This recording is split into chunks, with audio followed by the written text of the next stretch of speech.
Почитувани, има ли скандал кој не се случи на државата под водство на криминалниот дуел Спасовски-Заев? Станавме и за подсмев на регионот. Оливер Спасовски е должен и одговорен како министер за внатрешни работи да ја објасни на јавноста зошто врши институционализација на криминалот. Како МВР водена од Оливер Спасовски успеа да стане дувло на криминал. Запленетата дрога во возило на МВР во Црна Гора, проследена со смешното и патетично објаснување за заборавена дрога од пред 5 години, уште еднаш покажува дека МВР на Спасовски, наместо да ги гони и да ги лови криминалците со дрога, истите ги заштитува. Јавноста добро знае кој во изминатите 5 години произведува, шверцува и работи со дрога.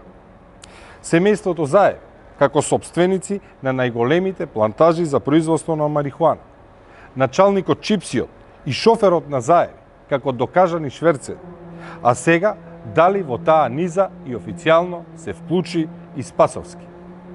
Зошто Спасовски молчи за случајот со запленета дрога во Црна Гора? Смешни се објаснувањата на МВР дека дрогата е од 2016 година и истата е во возилото.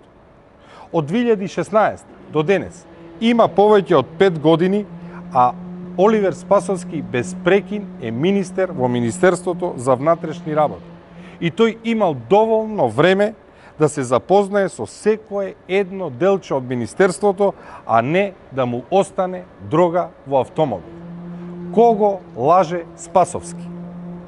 Ако возилото било на МВР и дрогата е од 2016 година, а не од сега, како знаат црногорските власти дека токму во тоа возило има дрога?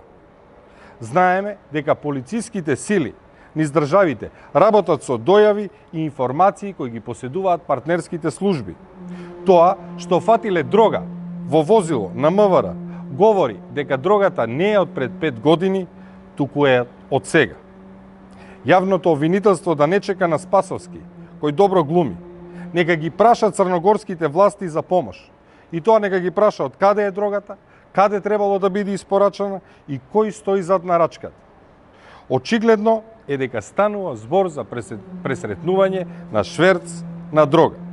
Доколку јавното обвинителство не побара таква помош, очигледно станува дека ги штити криминалците во МВР под водство на Спасовски, кој им е шеф не само службено, туку и во криминал.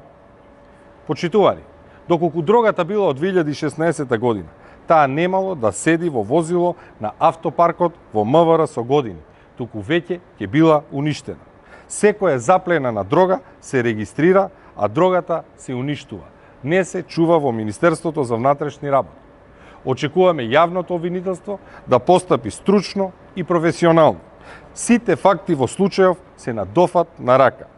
Одговорност за директните шверцери, нивните налогодаваци, но и за Спасовски, кој е прв во институцијата на кој овој скандал му е еден во низата од многуте скандали кои што ги тресеа Министерството за внатрешни работи. Ви благодарам. Господине Левков, како ја оценувате изјавата на јавното обвинителство за текот на истрагата за модуларната болница? Ако внимателно ја проследите изјавата на јавното обвинителство, ќе видите дека денеска, 18 денови по страотната трагедија во Тетово, на распит во јавното обвинителство биле повикувани само роднините на починатите, односно биле повикувани лица кои што се блиски до нивните семејства. 18 години подоцна и јавното обвинителство наместо истрага во која што ќе бидат повикувани одговорни лица, во кои што ќе бидат повикувани функционерите кои што се одговорни за набавка, за изградба, кои што се одговорни за сите аспекти за безбедноста на објектот, ние гледаме дека јавното обвинителство ги повикува само роднините на починатите. Како да не им е доволна таа болка, па уште им е потребно да бидат влечкани по обвинителство. Дали јавното обвинителство очекува дека роднините на починатите треба да одговорат од кој материјал се градени модуларните болници?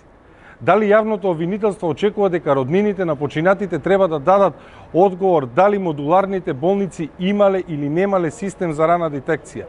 Дали роднините на починатите треба да го имаат одговорот зошто немало противпожарни апарати? Дали роднините на починатите на крајот на денот треба да одговорат зошто на техничкиот прием, односно на примопредавањето, не биле присутни надлежните инспектори од Дирекцијата за заштита и спасување, иако тоа е нивна законска обврска предвидена со членот 70 и членот 75 и требало да дадат одговор за постоење на стандарди за заштита од пожари и од експлозии, да дадат одговор дали постојат протоколи за заштита од пожар, дали постојат протоколи за евакуација и спасување. Тоа што јавното обвинителство 18 дена подоцна се концентрира само на роднините на починатите, го укажува трендот кој што го имаме во државата, според кој власта сака целосно да се заборави овој скандал. И тоа не е однесување за жал само на јавното обвинителство. Ние исто тоа го видовме и во собрание, кога собранието одби да разговара на оваа тема. Буквално сите институции во државата се насочени кон забошотување, кон покривање на овој страотен скандал.